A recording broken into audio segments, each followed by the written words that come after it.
টেনে বের করে নেন, তাইলে কিন্তু আপনি এটাকে ব্যবহার করতে পারবেন। আবার যদি ধরেন আপনি ওয়াইফাই এর এটা ব্যবহার করতে চান, তাহলে এখান থেকে এটা নিয়ে নিতে পারবেন। তারপর যেটা আসলে দরকার হয় এখান থেকে সব কয়টা ব্যবহার করতে পারবেন, তবে ওই একই সিস্টেম। আপনাকে যদি কালার চেঞ্জ করতে হয়, তাহলে অবশ্যই আপনাকে অবজেক্ট থেকে এক্সপান্ড করে নিয়ে তারপর হচ্ছে আপনাকে কালার চেঞ্জ করতে হবে। তারপরে এই যে এই সিম্বলগুলি বেশি প্রয়োজন পড়ে, সব কয়টাই আসলে প্রয়োজন পড়ে।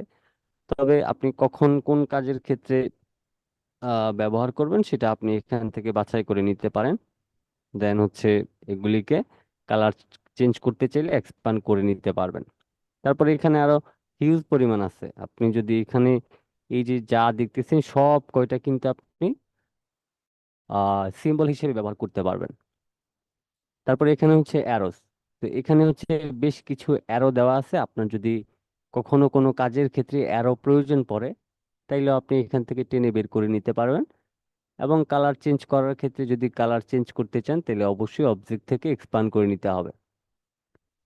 দেন অবজেক্ট থেকে এক্সপান্ড যদি করে নেন, তাইলে আপনি যে কোনো কালার আপনি এখান থেকে পরিবর্তন করতে পারবেন, কোনো সমস্যা হবে না। তো এটা হচ্ছে সিম্বলের ক্ষেত্রে, যেহেতু আপনারা ভিজিটিং কার্ড করতে গেলে এগুলি প্রয়োজন পড়বে, সেক্ষেত্রে হচ্ছে আপনাদের এগুলি লাগবে।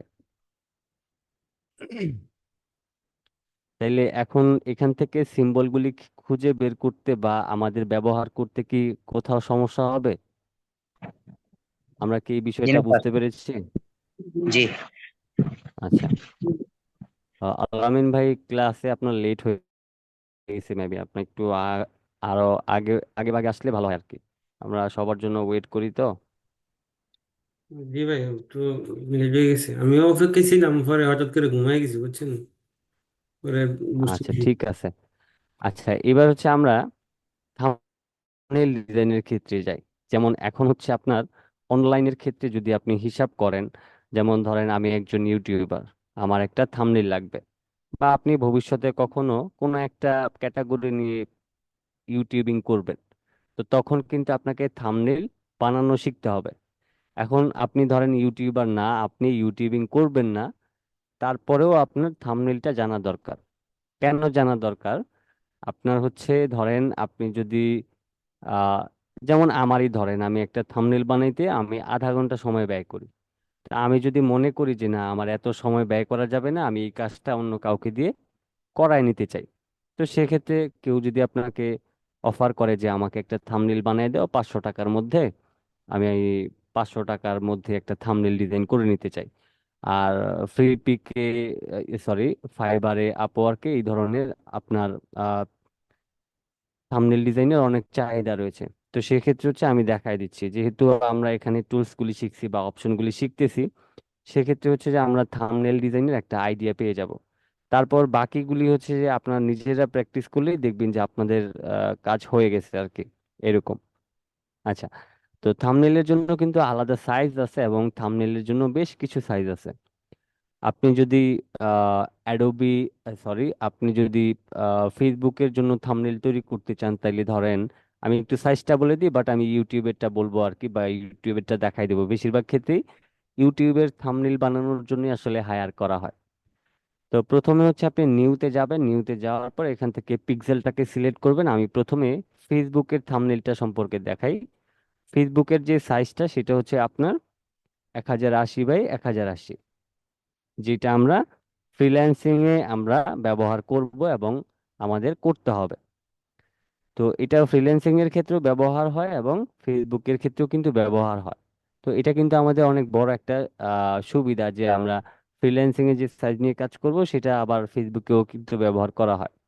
তা আপনি যদি এবার ওকে করে দেন, তাহলে ঠিক এইরকম স্কোয়ার শেপে একটা শেপ আসবে। এইটার মধ্যে আপনার ফেসবুকের জন্য আপনি একটা থাম্বনেল তৈরি করতে পারবেন। তারপর হচ্ছে আমরা আবারও নিউতে গেলাম, নিউতে যাওয়ার পর এবার আমরা ইউটিউবের থাম্বনেইলের দুইটা সাইজ শিখব। একটা হচ্ছে আপনার এখান থেকে 1920 এবং আরেকটা হচ্ছে 1080। এটা হচ্ছে থাম্বনেইলের সাইজ এবং এটা হচ্ছে এইচডি কোয়ালিটি। এইটারও আরো আরো বেটার এইচডি কোয়ালিটির জন্য কিন্তু আরো একটা সাইজ আছে, সেটাও আমি দেখাই দিই। এটা হচ্ছে 1920 এবং 1080। এটাও আপনি ইউটিউবে ব্যবহার করতে পারবেন, বাট এটা হচ্ছে এইচডি। এইচডির উপরে যেটা থাকে সেটার যে সাইজটা সেটা হচ্ছে যে ধরেন ফাইলে গেলে নিউতে যাবেন। নিউতে যাওয়ার পর আপনি এখান থেকে 2560, তারপর হচ্ছে আপনার এখানে 1440। আমি বিশেষ করে এই সাইজটা দিয়ে আমার থাম্বনেল বানাই যাতে একটু ক্লিয়ার আসে এবং এইচডি কোয়ালিটি আসে, সেজন্য আমি আসলে এই সাইজটা ব্যবহার করি।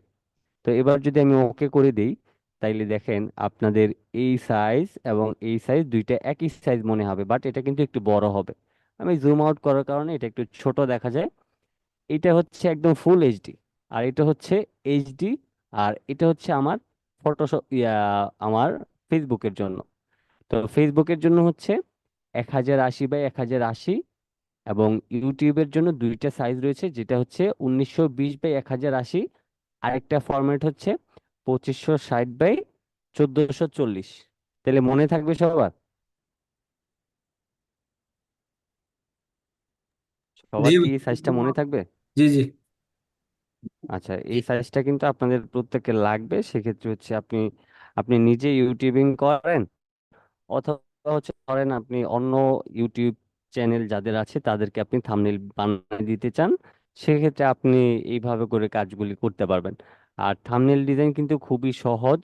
এটা ফটোশপ হোক অথবা ইলাস্ট্রেটর দিয়ে হোক, খুবই কম সময়ে আপনি এই থাম্বনেল ডিজাইন করে কিন্তু ভালো পরিমাণ আর্ন করতে পারবেন। এখন এই যে আপনি এখন চিন্তা করবেন যে আমি আসলে ইউটিউবারদেরকে কোথায় খুঁজবো আর কোথায় তাদেরকে আমাকে কাজ দিতে বলবো। তো অনেক বড় বড় ইউটিউবার রয়েছে বা মিডিয়াম কোয়ালিটিরও ইউটিউবার রয়েছে, যাদের ধরেন মোটামুটি 100K সাবস্ক্রাইবার বা 200K সাবস্ক্রাইবার রয়েছে। তারা বিশেষ করে দেখা গেছে যে তারা অ্যাডোবি ফটোশপও পারে না, অ্যাডোবি ইলাস্ট্রেটরও পারে না, কিন্তু তারা ভিডিও বানাতে পারে এবং ভিডিও এডিট করতে পারে। এখন থাম্বনেল বানানোর জন্য যদি পিক্সেল ল্যাব ব্যবহার করে তাহলে সেটা ভালো কোয়ালিটির আসে না, আবার অনেকে সেটা পারেও না। তো সেক্ষেত্রে আবার দেখা গেছে যে অনেকে ইলাস্ট্রেটরও পারে না, ফটোশপও পারে না, তখন কিন্তু তারা এই গ্রাফিক ডিজাইনারদের হায়ার করে তারা কিন্তু থাম্বনেল ডিজাইন বানায় থাকে।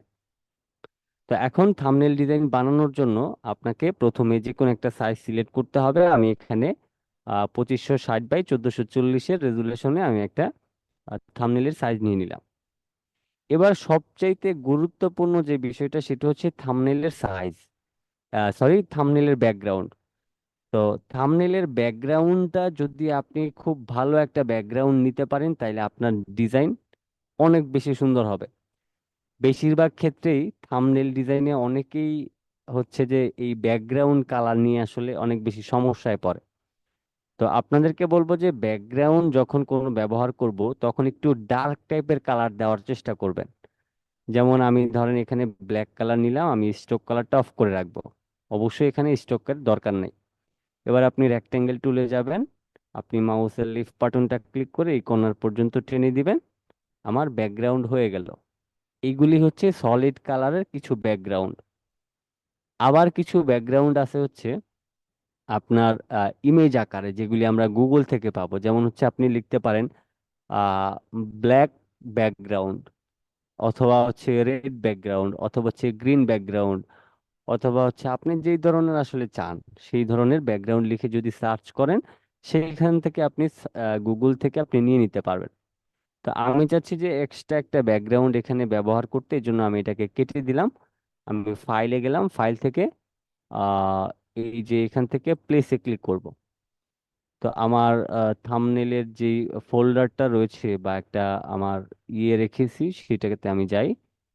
এই যে থাম্বনেল এলিমেন্টস লিখে রেখেছি, এখানে আমার ব্যাকগ্রাউন্ড থেকে শুরু করে যা যা কিছু দরকার সবকিছুই আমার এখানে রয়েছে। তো আমি এখান থেকে এই যে এটা একটা ব্যাকগ্রাউন্ড, এটা একটা ব্যাকগ্রাউন্ড, আপনি যে কোনো একটা ব্যাকগ্রাউন্ড নিয়ে নেবেন, কোনো সমস্যা নেই। আমি এখান থেকে ধরেন এই ব্যাকগ্রাউন্ডটাকে প্লেস করব, এন্ড দেন এই কর্নার থেকে মাউসের লেফট বাটনটা ক্লিক করে এই পর্যন্ত নিয়ে আসব। এখন নিয়ে আসার পর এই যে অংশটুকু যে এখানটা যে সাদা রয়ে যায়, সেক্ষেত্রে হচ্ছে আপনি নর্মালি এটাকে টেনে এইভাবে বড় করে দিবেন, কোনো সমস্যা নাই। এরপরে আরেকটা সমস্যা দেখা দিবে যে এই যে এই ধরনের যখন কোনো ইমেজ ক্রপ এরকম ক্রস আকারে আসবে, তখন হচ্ছে এটাকে ইমবেড করতে হবে। এখন বিষয়টা হচ্ছে ইমবেড বিষয়টা কি, এটা আসলে কেন করতে হয় সেটাও আমাদের জানা জরুরি। আমি এটাকে কেটে দিলাম ধরেন, আমি হচ্ছে ধরেন গুগল থেকে একটা ইমেজ ডাউনলোড করলাম, ডাউনলোড করার পর অথবা আমি ধরেন রাইট বাটন ক্লিক করে কপি ইমেজ করলাম, আমি সেটাকে আমার কম্পিউটারে ডাউনলোড দিলাম না, আমি সেটাকে কি করলাম, কপি ইমেজ করলাম। তো আমি ধরেন এটাকে কপি ইমেজই করেছি বুঝার সুবিধার্থে। আমি এটাকে ধরেন এখানে এইভাবে করে পেস্ট করে দিয়ে আমি এটাকে লম্বা করে দিলাম। ধরেন এটা আমরা গুগল থেকে কপি ইমেজ করে নিয়ে আসছি। এখন এই যে ক্রসটা আসছে, এই ক্রসটার একটা উপায় হচ্ছে বা এটার কারণটা হচ্ছে যে আপনি যখন কোনো গুগল থেকে ইমেজ আনবেন, এটা কিন্তু আপনার কম্পিউটারে সেভ করা নাই বা কম্পিউটারে সেভ থাকে না। আবার অনেক সময় কম্পিউটারে সেভ থাকা অবস্থায়ও এইরকম একটা সমস্যা আসে। অনেক অনেক ধরনের পিকচারে এরকম আসে, আবার অনেক ধরনের পিকচারে এরকম ক্রস আসে না।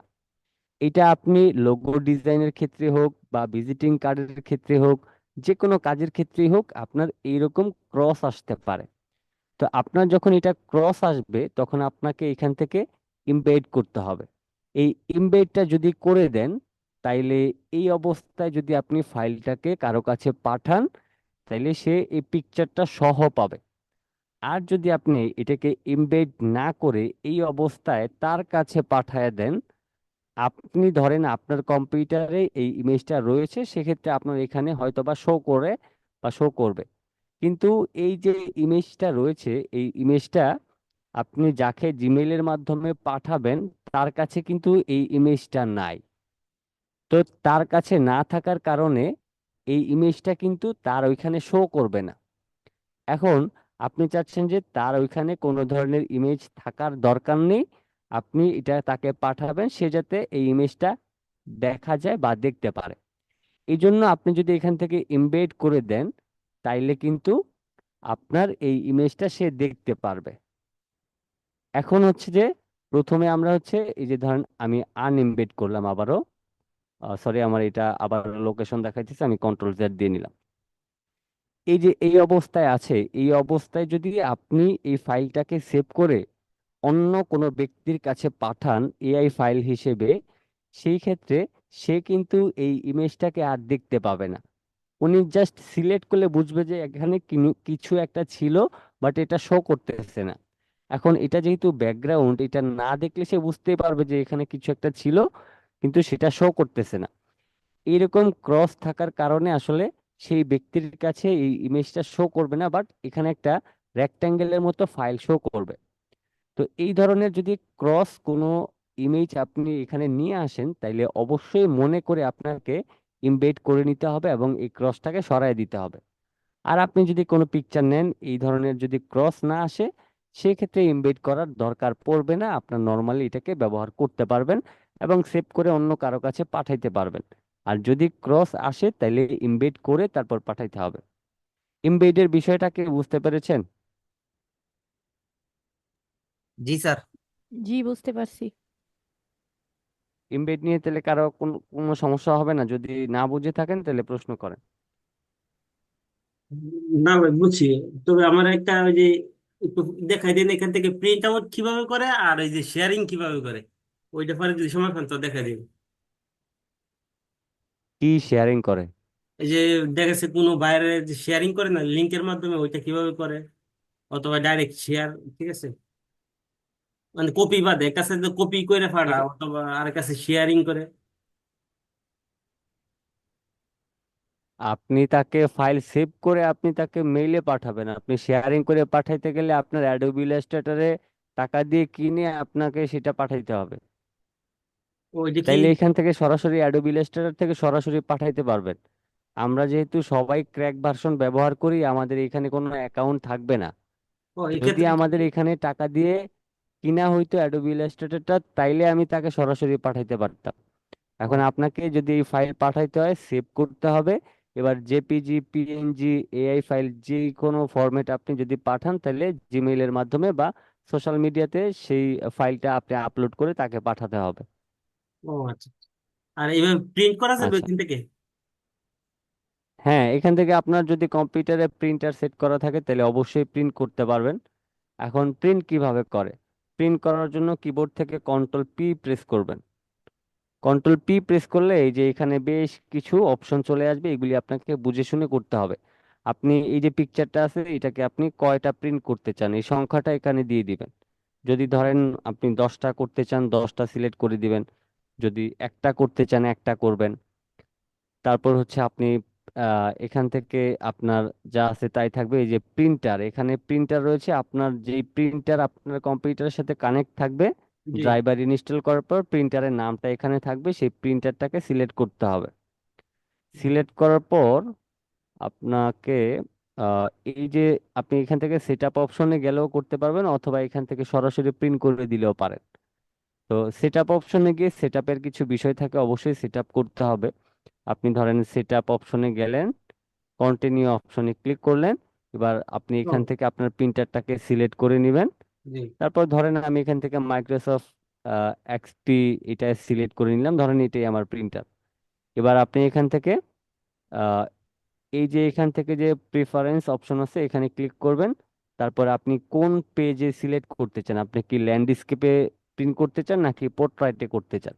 পোর্ট্রাইটে করলে এরকম লম্বা লম্বি হবে, আর যদি ল্যান্ডস্কেপ করতে চান তাহলে এইরকম ভাবে হবে। এরপর আপনি অ্যাডভান্স অপশনে যেতে পারেন, এখান থেকে আপনি পেপার সাইজও সিলেক্ট করতে পারেন, করার পর ওকে দিবেন। তারপরে এখান থেকে ওকে দিবেন। এরপরে এখান থেকে সরাসরি প্রিন্ট অপশনে ক্লিক করলে আপনার প্রিন্ট হয়ে যাবে। তবে আপনি যখন এই সেটআপ অপশন থেকে এসে প্রিন্ট দিতে যাবেন তখন আবার কিন্তু এই যে নাম্বার অফ কপিজ এখানে আবার সংখ্যাটা দিয়ে দিতে হবে। ও, আর যদি আপনি এখান থেকে প্রিন্ট করতে চান এই যে প্রিন্ট অপশন, তাহলে এখান থেকে সংখ্যাটা বাড়ায় দিতে হবে। আবার যদি আপনার এই যে ব্যাকগ্রাউন্ডে আমাদের একটা হোয়াইট কালারের যে আপনার ইয়ে থাকে, কি বলে এই যে আর্টবোর্ড থাকে, সে জি আর্টবোর্ডটাকে যদি আপনি সরায় ফেলতে চান বা ইগনোর করতে চান, যে চারপাশ দিয়ে আমাদের বর্ডারটা দেখা যাবে, আপনি এখান থেকে এটাকে এই যে ইগনোর আর্টবোর্ডস এখানে ক্লিক করে দিলে আপনার সেটা ইগনোর হয়ে প্রিন্ট হয়ে যাবে। তাহলে প্রিন্টটা বুঝতে পেরেছেন? জি ভাই, জি এখন খুব সহজে বুঝতে আ- পারছি। আচ্ছা, এখন আমরা কোথায় যেন ছিলাম? আচ্ছা, ইমবেডে আমরা কিন্তু ছিলাম। তো এবার এখন এই থাম্বনেলটা আমাদের তৈরি করার জন্য আমাদেরকে কি করতে হবে, আমাদেরকে অবশ্যই ব্যাকগ্রাউন্ডটাকে লক করতে হবে। যদি আপনি এক্সট্রা কোনো ব্যাকগ্রাউন্ড ব্যবহার করেন অথবা রেক্টেঙ্গেল দিয়ে ব্যবহার করেন, যেভাবেই করেন আপনার এই ব্যাকগ্রাউন্ডটাকে কন্ট্রোল 2 দিয়ে লক করে নেবেন, যেটা আমরা লোগোর ক্ষেত্রেও করে থাকি। ওকে। তো ধরেন আমি এখন অ্যাডোবি ইলাস্ট্রেটরের টিপস এন্ড ট্রিক্স নিয়ে একটা ভিডিও বানাবো, সেজন্য আমি এটাকে একটা থাম্বনেল তৈরি করব। তো এই জন্য আমি কি করব, আমি এখান থেকে একটা অ্যাডোবি ইলাস্ট্রেটর একটা লোগো তৈরি করতে হবে। এটা আমাদের গুগল থেকে নেওয়ার দরকার নেই, নর্মালি আমরা এটা তৈরি করতে পারবো। তার জন্য আমি ধরেন এই রেক্টেঙ্গেল টুলে গেলাম, মাউসের লেফট বাটনটা ক্লিক করে প্রয়োজন অনুযায়ী বড় করে নেবেন। এবার অ্যাডোবি ইলাস্ট্রেটর আসলে বেশিরভাগ ক্ষেত্রে আমরা এই ধরনের কালারগুলি ব্যবহার করি, এই ধরনের। এখন এটাকে আরো বেশি সুন্দর কালার নেওয়ার জন্য এখানে ডাবল ক্লিক করেন। তারপর আপনি এখান থেকে সুন্দর একটা কালার বেছে নেন। এটাকে আমি আরেকটু উপরের দিকে তুলে দিই। এটাকে আমি এইভাবে করে নিয়ে ওকে করে দিলাম। ওকে। এবার আমি কি করব, এটাকে সিলেক্ট করে এই কর্নার গুলি হালকা একটু রাউন্ড করে দিব। এন্ড দেন এটাতে আমরা স্ট্রোক কালার হচ্ছে এই গোল্ডেন কালারটা দিব, যে যেমনটা আসলে অ্যাডোবি ইলাস্ট্রেটরে থাকে। প্রয়োজন অনুযায়ী আপনি স্ট্রোকটাকে বাড়ায় দিবেন। আপনার যদি মনে হয় যে এটা অনেক বেশি বড় হয়ে গেছে একটু ছোট করে নেবেন। আমি এটাকে এতটুকুই রাখলাম, এবার আমি এটাকে এখানে বসাই দিলাম। এবার আমাদের এখানে কি থাকে, এআই নামের একটা অপশন থাকে, যেটা হচ্ছে আমরা লিখে দিতে পারি। এটার জন্য আপনি একটু মোটা একটা ফন্ট ব্যবহার করতে পারেন। আমি এখান থেকে আহ এরিয়াল ব্ল্যাক ফন্টটাকে ব্যবহার করে বড় হাতের একটা এ নিয়ে আমি আই লিখে দিলাম। তারপর এটাকে সিলেক্ট করে আমি এটাকে বড় করে নিব। এটাকেও আমরা এই গোল্ডেন কালার দিয়ে দিব, অবশ্যই ফিল কালার থাকবে, স্টক কালার থাকবে না। এখন এটাকে রাইট বাটন ক্লিক করে ক্রিয়েট আউটলাইন্স করবেন, তাইলে আপনার জন্য এটাকে কন্ট্রোল করতে সুবিধা হবে বড় ছোট করার জন্য। আমি এটাকে মাঝখানে রেখে দিলাম। প্রয়োজন অনুযায়ী এটাকে আপনি ছোট করতে পারেন। আমি আরেকটু বড় করে নিলাম। ওকে। এবার দেখেন আমাদের এটা কিন্তু হয়ে গেল। তো আপনি যেহেতু এখান থেকে বানিয়ে নিতে পারতেছেন সেক্ষেত্রে আপনার আহামরি কোনো সমস্যা কিন্তু হবে না। কিন্তু আপনি যদি গুগল থেকে নিয়ে এখানে কাজ করতে চান, সেটার ব্যাকগ্রাউন্ড থাকলে আবার আপনার ঝামেলা পোহাইতে হবে। সেটা কিরকম, ব্যাকগ্রাউন্ডে ধরেন সাদা একটা অংশ থেকে যায় বা থাকবে, সেই ক্ষেত্রে হচ্ছে আপনার সেটাকে আবার ফটোশপে নিয়ে ব্যাকগ্রাউন্ড রিমুভ করে তারপর হচ্ছে আপনি এখানে এনে আপনার সেট করতে হবে। এজন্য আমরা যেহেতু এখানে এই কাজটা পারি বা শিখে গেলাম, সেক্ষেত্রে আমাদের আর কোনো ধরনের সমস্যা হইল না। এবার আমাদের এখানে কিছু লেখালেখি করতে হবে। তো লেখালেখি করার জন্য আমরা অবশ্যই এখান থেকে টাইপ টুলে যাব, এবং আপনি বাংলায় লিখতে চান অথবা ইংলিশে লিখতে চান আপনি আপনার মতো করে লিখে নেবেন। আমি ফন্ট সাইজটাকে একটু বড় করে আমি এখান থেকে এফএন এফএন শরীফ বিজয় 52 এই ফন্টটাকে ব্যবহার করছি। এই ফন্টটা খুবই চমৎকার একটা ফন্ট, আপনারা চাইলে গুগল থেকে এটাকে ডাউনলোড করে নিতে পারেন। এফএন শরীফ এটা লিখলে চলে আসবে। গুগলে সব ধরনের ফন্ট পাওয়া যায়, আপনি জাস্ট একটু সার্চ করবেন তাইলে পেয়ে যাবেন। তারপর আমি কন্ট্রোল অল্টার বি প্রেস করলাম। এখন আমি কি লিখব? আমি ধরেন লিখে নিই আহ, আমি আবারও ফন্টটাকে সিলেক্ট করে নিই, এটা ফাঁকা জায়গায় ক্লিক করার কারণে। এফএন শরীফ, ওকে।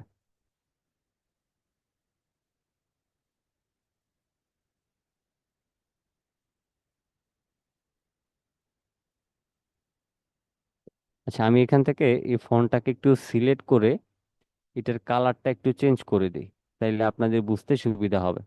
এবং এখানে আমাদের স্টক কালারটা অফ করে রাখবো আমরা। আমরা এখন সম্পূর্ণ লেখাটাকে সিলেক্ট করে আমরা যা লিখতে চাই সেটা লিখে নিব। আমি ধরেন এখানে ইলাস্ট্রেটর লিখে নিলাম, এবার এটাকে প্রয়োজন অনুযায়ী একটু বড় করে নেবেন। আমি এটাকে এখানে রাখলাম। তারপর আমি আবারও টাইপ টু লিখে আমি এখান থেকে লিখবো। এবার ধরেন আমি ইংলিশে লিখতে চাই, তো সেক্ষেত্রে আবারও এখান থেকে ফন্টটা চেঞ্জ করতে হবে। আমি এরিয়াল ব্ল্যাক ফন্টটাকে এখান থেকে নিয়ে নিই, এরিয়াল ব্ল্যাক।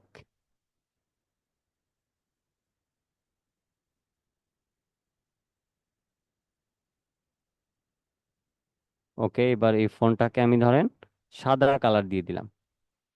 এটাকে একটু বড় করে নিই। এখানে আমাদের এই ছোট বড় কিছু ব্যাপার থাকে, যেমন এটা আইটা বেশি বড় হাতে রয়ে গেছে। তারপরে এখানে এই অ্যান্ড না দিয়ে আমরা যদি সিম্বল অ্যান্ড ব্যবহার করি, তাহলে মেবি আমাদের আহ, জায়গাটাও একটু বাঁচবে এবং আমাদের এটা লেখাটা একটু বড় করা যাবে। আমি একটু কাছাকাছি করে দিই এটাকে। এবার আপনি আপনার প্রয়োজন অনুযায়ী বড় করে দেন। তা আমার এখানে আমি আমার মতো করে এখানে সেট করে নিলাম।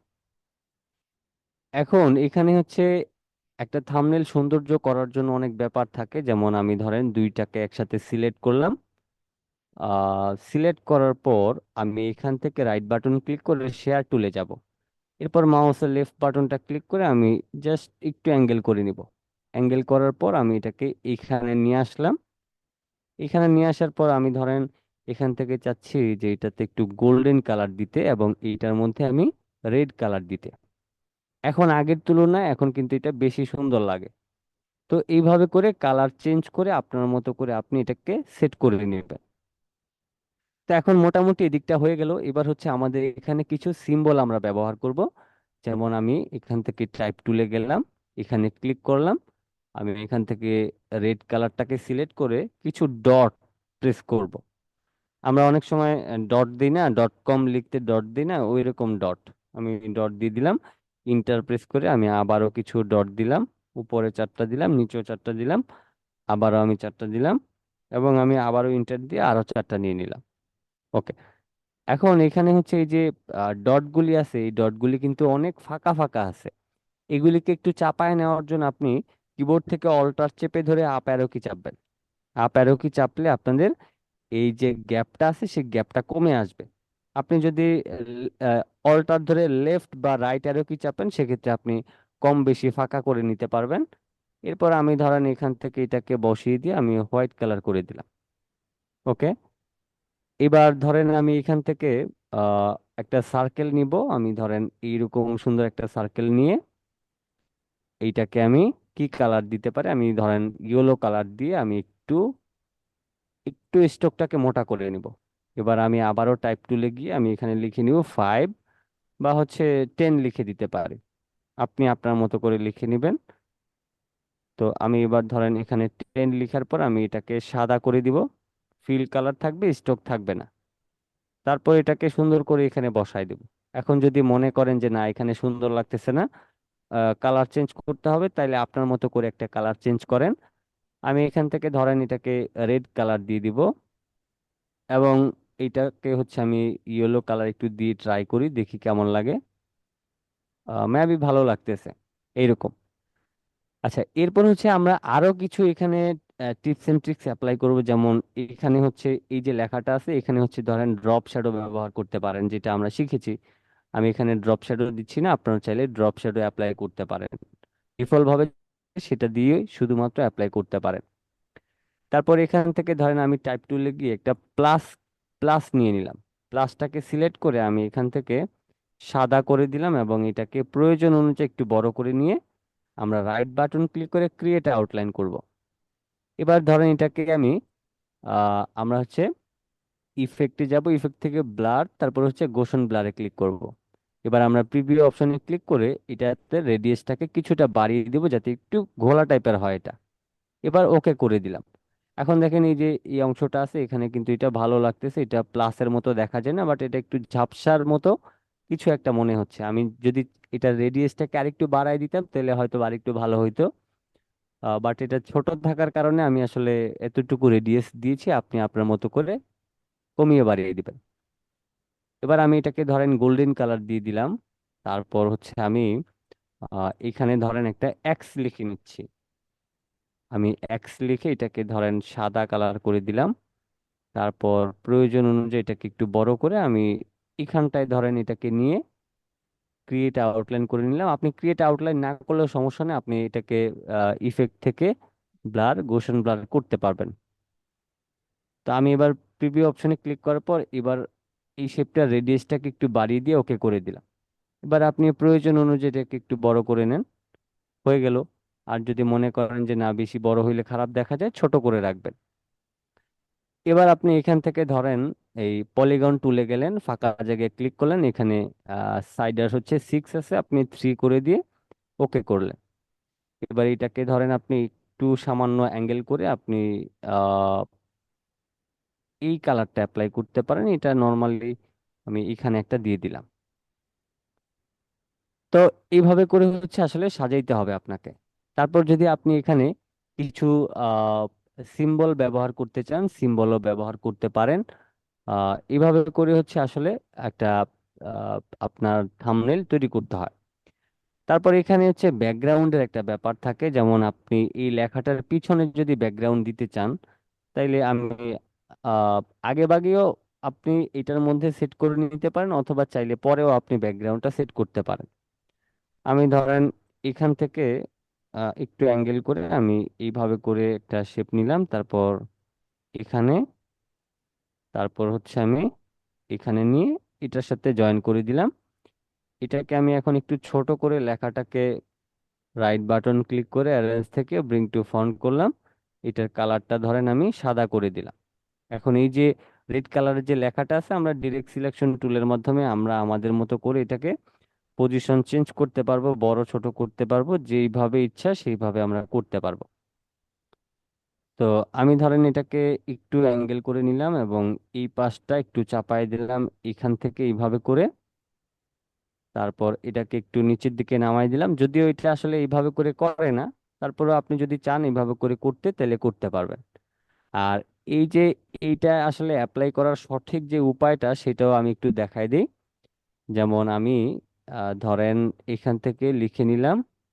আমার যেহেতু কিবোর্ড আমার ইংলিশ আছে, আমি ইংলিশটা লিখে নিই। আমি এখন লিখব টিপস অ্যান্ড